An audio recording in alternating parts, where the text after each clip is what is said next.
Ota bu aytar edi. Alloh nazar qilmasa eshak bozorga dallol bo'lmaysan deb. Shu bor gap shu. Va birodarlar, birov dehqon, qarangda hayotni. Birov nonvoy, birov u, birov bu. Kim nima bo'lgan bo'lsa Alloh bergan bo'ladi. Bandasi xato qilmasin.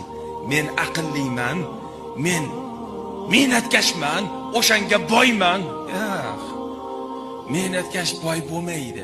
Alloh bergan boy bo'ladi. Mehnatkash boy bo'lsa edi, mehnat bilan odam boyib qolsa edi. Eshak boy bo'lardi. Eshak nihoyatda mehnatkash, uni hamma biladi.